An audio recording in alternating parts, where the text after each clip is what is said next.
என்ன திவ்யா மேடம், ரொம்ப நாளைக்கு அப்புறம் இன்னைக்கு கொஞ்சம் ஹாப்பியாக இருக்க மாதிரி இருக்கு. என்ன விஷயம்னு தெரிஞ்சுக்கலாமா?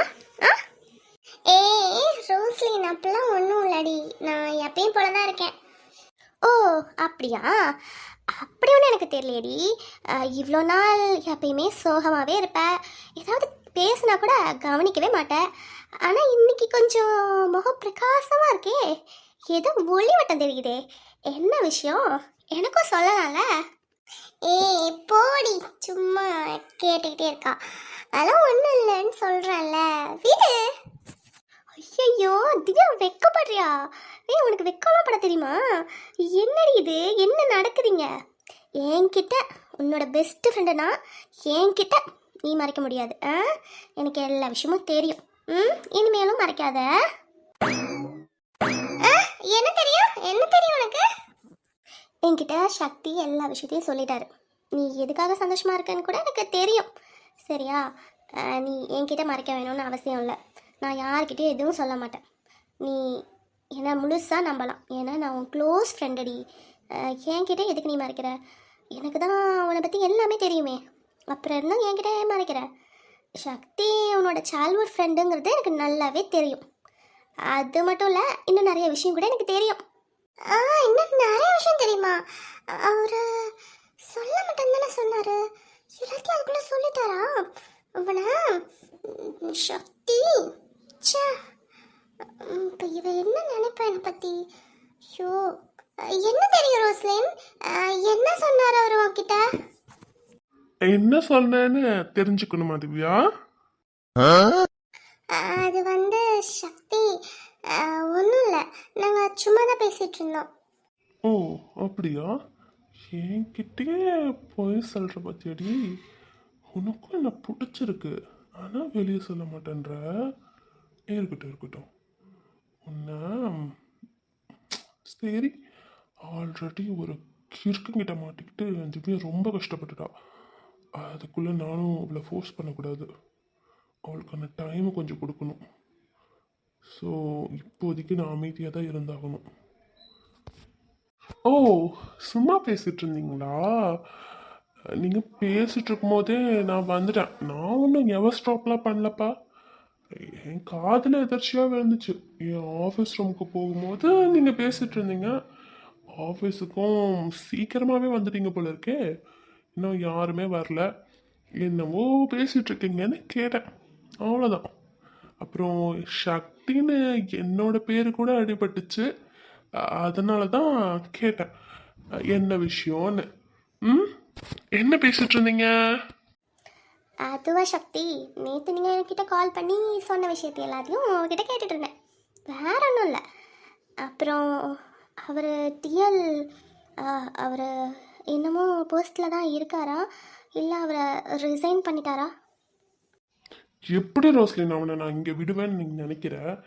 இவ்வளோ தூரம் என்னோட திவ்யாவுக்கு அவன் கஷ்டம் கொடுத்துட்ருக்கான், அவனை நான் விட்டுருவேனா? அவன் மேலாம் போலீஸ் கம்ப்ளைண்ட் நேற்றே ஃபைல் பண்ணியாச்சு. அது மட்டும் இல்லை, அவனை அவனே வாலண்டியராக ரிசைன் பண்ண சொல்லி ரிசைன்மெண்ட்டும் மெயில் பண்ண சொல்லியாச்சு. இனிமேல் இந்த கம்பெனி பக்கம் அவன் வந்தான், அவனுக்கு அவ்வளோதான், டிஸ்மிஸ் பண்ணியிருப்பேன். கெரியர் ஸ்பாயில் ஆகிடும் தான் சரி போனால் போதுன்னு டிஸ்மிஸ் லெட்டர் கொடுக்காம அவனை வந்து ரிசைன்மெண்ட் எழுதி வாங்கினது. இல்லைன்னா அவன்லாம் வெளியே வச்சு பார்த்துக்கலான்னு தான் போலீஸ் ஸ்டேஷனில் கம்ப்ளைண்ட் ஃபைல் பண்ணியிருக்கோம். ஸோ அவனெல்லாம் சும்மா விட மாட்டேன், என்னானாலும் சரி. அவனுக்கு இருக்கு, அவனெல்லாம் இனிமேல் இந்த ஆஃபீஸ்க்குள்ளே வரக்கூடாது. அதனால் அவன்லாம் வரமாட்டான். இனிமே ஃபுல்லுமே மேனேஜர் கணேஷ் தான் மேனேஜ் பண்ணிக்குவார்.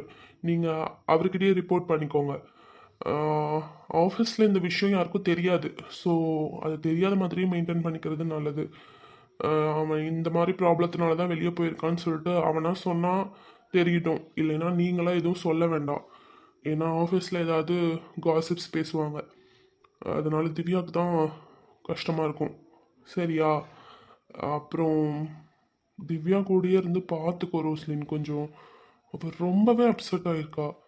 அந்த கவுண்ட்ரல் எவ்வளோ கேவலமாக ட்ரீட் பண்ண முடியுமோ அவ்வளோ கேவலமாக பொண்ணுங்களை ட்ரீட் பண்ணிருக்கான். அதுவும் என்னோட திவ்யாவை எவ்வளோ சீப்பாக நடத்தியிருக்கான். அவனை நான் சும்மாவே விட போகிறதில்ல. நீ கொஞ்சம் அவ கூடயே இருந்து அவளை கொஞ்சம் பார்த்துக்கோ. அவள் ரொம்பவே மென்டலி டிப்ரெஸ்டாக இருக்கா. அவள் நேற்று என்கிட்ட பேசும்போது நல்லாவே அது தெரிஞ்சுது. என்ன சொல்கிறதுன்னு தெரில. இங்கே பாரு திவ்யா, ஆஸ் அ ஃப்ரெண்டாக நான் எப்பயும் உன் கூட இருப்பேன். நீ சொன்னன்னு ஒரே காரணத்துக்காக தான் நான் ஆஃபீஸில் யாருக்கும் தெரிய வேணாம்னு நினைக்கிறேன். ஆனால் ரோஸ்லைனுக்கு எல்லாமே தெரியும். நான் நேற்றே ஃபோனில் சொல்லிட்டேன். அவள் உன் கூடயே இருக்கா. அவளை நம்ம முழுசாக நம்பலாம். புரியுதா? எதுனாலும் நீ என்கிட்ட வந்து சொல்லு. நான் உனக்காக இருக்கேன். எப்பயுமே இருப்பேன். புரியுதா உனக்கு?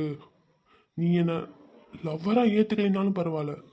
as a ஃப்ரெண்டாக நான் எப்பயும் உன் கூட நிற்பேன். புரிஞ்சுதா? எதுக்காகவும் பயப்படாத. தைரியமாக இரு. எதுனாலும் பார்த்துக்கலாம். ஓகே சக்தி, நான் பார்த்துக்கிறேன் திவ்யாவை. நீங்கள் டென்ஷன் ஆகாதீங்க. அவர் ரொம்பவே தப்பு பண்ணிட்டாரு. திவ்யாவை ரொம்ப கஷ்டப்படுத்திட்டாரு. அந்த மாதிரி ஆளுங்கள்லாம் சும்மாவே விடக்கூடாது. இனிமேல் நீங்கள் கவலைப்படாதீங்க. திவ்யாவை நான் கூடயே இருந்து பார்த்துக்கிறேன். எனக்கே இப்போ தான் அவளோட சேஞ்சு கொஞ்சமாச்சும் தெரியுது. அவள் ரொம்பவே அப்செட்டாக இருந்தா.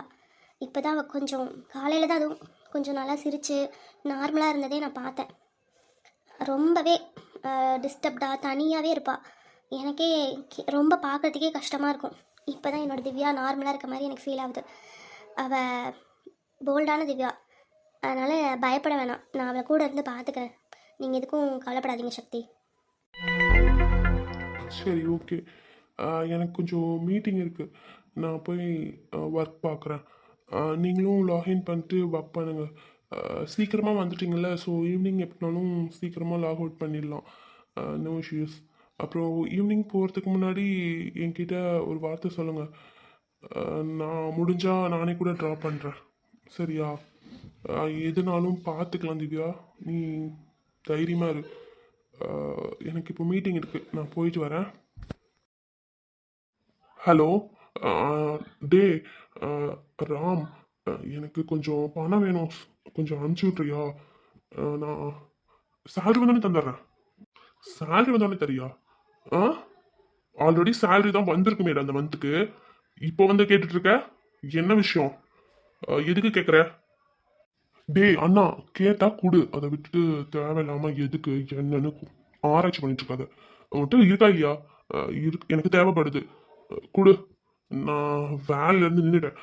அதனால வேற பக்கம் வேலை தேடுற வரைக்கும் ஸ்டே பண்ணுறதுக்கு அமௌண்ட் வேணும். ஸோ எனக்கு ஒரு 20K சென்ட் பண்ணு. நான் நெக்ஸ்ட் மந்த் சேலரி வாங்கும்போது தரேன். அதுக்குள்ளே வேற பக்கம் ஜாயின் பண்ணிடுவேன். ஓஹோ, அப்போது பிரச்சனை பெருசாகிடுச்சு. அதனால தான் வேலையிலேருந்து நின்று இருக்கோம். இந்த பொண்ணுக்கு என்ன டார்ச்சர் பண்ணானோ தெரியல. டே, சேலரி வந்தோடனே தரேன்னு சொல்றதெல்லாம் சரி. இப்போ எதுக்காக வேலையிலேருந்து நின்ன ஃபர்ஸ்ட்? என்னாச்சு? என்ன பிரச்சனை? இல்ல, வேலையிலேருந்து நின்றுட்டேன்னு சொல்றேன். என்ன பிரச்சனை அது இதுன்னு கேட்குற? என்ன பிரச்சனையா இருந்தாலும் நிற்கணுமா என்ன? பிரச்சனையெல்லாம் ஒன்றும் இல்லை. எனக்கு அந்த இடத்துல வேலை செய்ய பிடிக்கல. அதனால தான் நான் நின்றுட்டேன். வேற பக்கம் வேலை தேடிக்கலான்ட்டு. புரியுதா? சும்மா தேவையில்லாம கேள்வி கேட்டுட்டு இருக்காம அமௌண்ட் இருந்தா சொல்லு, இல்லைன்னா விடு. நான் ஃப்ரெண்ட்ஸ் யார்கிட்டயாவது கேட்டுக்கிறேன். சும்மா இது பண்ணிட்டு இருக்க. ஏதோ ஒரு கொஸ்டின் கேட்டுட்டே இருப்பியா? சரிடா, அமௌண்ட் அனுப்பி விடுறேன். நீக்கும் நானும் ட்வின்ஸு, அண்ணன் தம்பின்னு இருக்கோம். அப்படி இருக்கும்போது உனக்கு ஒரு ஹெல்ப்லாம் நான் பண்ணி தானே ஆகணும். ஆனால் நீ வந்து அந்த மாதிரி நினைக்க மாட்டேங்கிறீடா. என்ன நினைக்கிறேன்னு எனக்கு ஒன்றுமே புரியல. நீ பண்ணுறது எதுவுமே சரியானதாகவே இல்லை. ஒழுங்காக இருந்துக்கோ, அது மட்டும்தான் நான் சொல்லுவேன். எவ்வளோ வேணா தப்பு பண்ணலாம், யாரும் கேட்க மாட்டாங்கன்னு நினைக்காத. எந்த தப்பு பண்ணாலும் கேள்வி கேட்கறதுக்கு ஆளுங்க இருப்பாங்க. புரியுதா உனக்கு? ஒழுங்கா இருக்கிற வழியை பார்த்துக்க. வேற ஏதாவது தப்பு பண்ணிட்டு இருக்க அப்படின்னு தெரிஞ்சதுன்னா வீட்டில் சொல்லி உனக்கு என்ன பண்ணுவேன்னு தெரியாது. வீட்டில் சொல்றது என்ன, நானே வந்து அடிப்பேன். புரியுதா உனக்கு? எனக்கு என்னவோ நீ தப்பு பண்ணிட்டு இருக்கேன்னு தான் தோணுது. அதனால ஒழுங்கா இருந்துக்க. அமௌண்ட் அனுப்பி விடுறேன். ஒழுங்கா வீட்டுக்கு போய் சேரு. ஊருக்கே போல தானே நீ. போயிட்டு அவங்க வீட்டில் கொஞ்சமாச்சும் போய் இருப்போ. அம்மாவும் அப்பாவும் கேட்டுட்டே இருக்காங்க. வரதே இல்லை, நீ தாண்டா வர போறேன்னு. போ, போய் அட்லீஸ்ட் வீட்டில் ஊர்லயாச்சும் உருப்படியா இரு. தேவையில்லாம பிரச்சனை பண்ணிட்டு இருக்காத. என்ன இவன் பேசுறத பார்த்தா இவனுக்கு எல்லா விஷயமும் தெரிஞ்சிருக்கிற மாதிரியே பேசுறானே. ஒருவேளை திவ்யாவை இவன் மீட் பண்ணியிருப்பானோ? அப்படி மட்டும் இருந்துச்சு, அவ என்கிட்ட அப்பவே சொல்லியிருப்பாளே, சண்டை போட்டிருப்பாளே. அந்த மாதிரி எதுவும் நடக்கலையே. இல்லை, இவனுக்கு தெரிஞ்சிருக்க வாய்ப்பு இல்லை. இவன் ஏதோ சும்மா தான் பேசிட்டு இருக்கான். எனக்கு எல்லாம் தெரியும்டா, நீ நிறுத்து. நான் அதெல்லாம் பார்த்துக்கிறேன். நீ அமௌண்ட் அனுப்பிவிடு. நான் வீட்டுக்கு போகிறேன்னா இங்கே இருக்கிறனான்லாம் அது என்னோட இஷ்டம். அவங்களெல்லாம் போய் பார்க்கறதுக்குலாம் எனக்கு டைம் இல்லை. நான் ஊருக்கு போகும்போது போய்க்கிறேன். இப்போ ஒன்றும் போகணுன்னு அவசியம் இல்லை. நான் வைக்கிறேன். இவன் மட்டும் திருந்தவே மாட்டான். மறுபடியும் ஏதாவது பிரச்சனை ஆகட்டும், அப்புறம் இருக்குது இவனுக்கு. அந்த பொண்ணு தான் பாவம், என்ன ஆச்சுன்னு தெரியல. ஆஃபீஸில் ஏதாவது கலாட்டா பண்ணிட்டானாலும் தெரியல. இந்த பொண்ணோட நம்பர் கூட நம்மக்கிட்ட இல்லை. இருந்தால் கூட ஃபோன் பண்ணி கேட்கலாம். இப்போ எப்படி தெரிஞ்சுக்கிறது? சரி, எதுவாக இருந்தாலும் பார்த்துக்கலாம். இவனை கொஞ்சம் பார்த்து தான் வைக்கணும். கண்காணிச்சுக்கிட்டே இருக்கணும் போல இருக்கு. ரொம்ப ரொம்பவே கேவலமான ஆனாயிட்டானே. என்னோட கூட பிறந்த தம்பியா அவன் ஏன் இப்படி நடந்துக்கிறான்? என்ன சொல்றதுனே தெரில. அம்மாவும் அப்பாவும் தான் ரொம்ப வருத்தப்படுறாங்க. ச்சே. எதுக்கு அதுக்குள்ளே கேப் போட்ட? அதான் சக்தியே இன்ஃபார்ம் பண்ண சொன்னார்ல, அவர் ஃப்ரீயாக இருந்தால் ட்ராப் பண்ணுறேன்னு சொன்னார்ல, அதுக்குள்ளே எதுக்கு கேப் புக் பண்ண? ரோஸ்லின் அவர் சொல்கிறாருன்னு சொல்லிட்டு அதுக்காகலாம் அவர் கூட போக முடியுமா? அவர் என்ன இருந்தாலும் நம்மளோட எம்டி. அப்படி இருக்கும்போது அவர் கூட போனால் எல்லோரும் என்ன நினைப்பாங்க? அதனால் வேணாம், நம்ம கேப்லேயே போய்க்கலாம். அதுக்கு தான் கேப் போட்டேன். கேப் வந்துடும், ஆஃபீஸ் கேபு. நிற்கலாம், இரு. என்னவோ போ. அவர் பாஸாகவே இருந்தாலும் உன்னோட சைல்ட்ஹுட் ஃப்ரெண்டுடி. அதனால் நீ நினைக்கிற அளவுக்குலாம் இங்கே ஒன்றும் பிரச்சனை ஆகாது அவர் கூட போகிறதுனால. சரி இரு, கேப் வருதான்னு பார்க்கலாம். திவ்யா, ராஜா, நீங்கள் எதுக்கு இங்கே வந்தீங்க? முதல்ல போங்க. அவள் உங்ககிட்ட பேச மாட்டா. அவளுக்கு உங்ககிட்ட பேசுறதுக்கு விருப்பம் கிடையாது. நீங்கள் முதல்ல வெளியே போங்க. ஆஃபீஸ்க்குள்ளே எப்படி வந்தீங்க நீங்கள்? உன் வேலை என்னமோ அதை மட்டும் பார்த்துட்டு இரு. நான் என்னோட திவ்யா கிட்ட பேசிட்டு இருக்கேன். என்னோட லவ்வர் திவ்யா கிட்ட பேசிட்டு இருக்கேன். திவ்யா, என்ன பாரு. உன்கிட்ட தான் என்ன பாரு. வா போகலாம், நம்ம வெளியே போகலாம். வா. நீ என் கூட வந்தா எல்லாம் சரியாயிடும்னு எனக்கு தெரியும். வா திவ்யா, போகலாம் வா. உங்களுக்கு சொன்னால் புரியலையா ராஜா? என்னால் உங்க கூட வர முடியாது, எனக்கு உங்களை பிடிக்கலன்னு சொல்லிட்டேன். திருப்பி திருப்பி இப்படி வந்து டார்ச்சர் பண்ணாதீங்க ப்ளீஸ். போயிடுங்க இங்கேருந்து. போகணுமா? எவனடி பார்த்துட்ட? இல்லை எவன் கூட போயிட்ட? அதுக்காக தான் இப்போ என்ன போன்னு விரட்டுறியா? நீலாம் அந்த மாதிரி பொண்ணு தானே? அதான் வேற எவனாவது பார்த்துருப்ப. அதனால தான் இப்போ என்ன விரட்டுற. தெரியும்டி, நீலாம் இவ்வளோ கேவலமாக தான் இருப்பேன்ட்டு. எங்கே என்ன போன்னு விரட்டுற? நீ எனக்கு மட்டும்தான் சொல்லி தானே அவனை லவ் பண்ண. நீயும் அப்படி தானே இருந்த. இப்போ யார் வந்துட்டான்னு ட்ரிப்பி பண்ற? சொல்லு. யாரு? இந்த சக்தியா? அவன் தான் வந்திருப்பான். வேற யாரு? இல்ல அன்னைக்கு பாத்தி ரோட்ல அவனா? இல்ல ஆபீஸ்ல இன்னொருத்தர் இருக்கானே அவனா?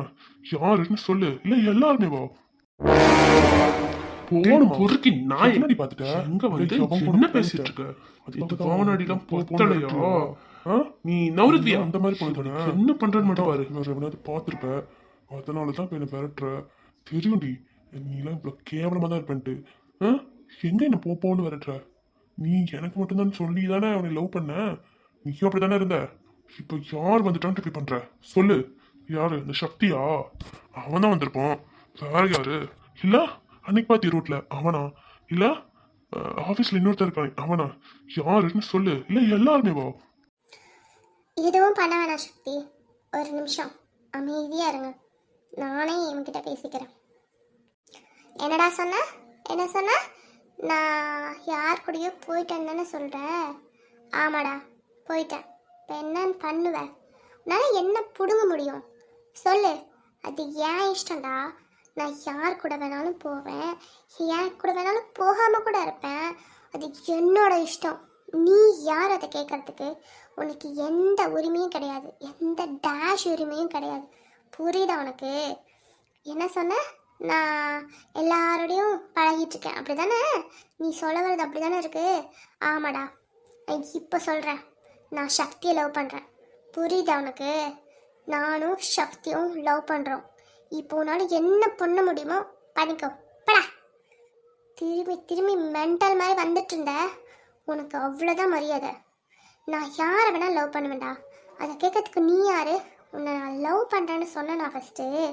சொல்லு. நீ அன்னைக்கு என்னை ஃபோர்ஸ் பண்ண, அதனால தான் நான் சரின்னு ஒத்துக்கிட்டேன்.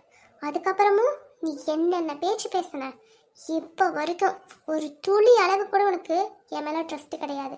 அப்படி இருக்கும்போது நான் மட்டும் எதுக்கு உன்னை நினச்சி நான் உருகிட்டு இருக்கணும்? எதுக்கு நான் அழுகணும்? நான் யார் கூட வேணாலும் போவேன். அதை கேட்கறதுக்கு உனக்கு எந்த உரிமையும் கிடையாது. உன் வேலை என்னவோ அதை மட்டும் பார்த்துட்டு போ. புரியுதா உனக்கு? போ.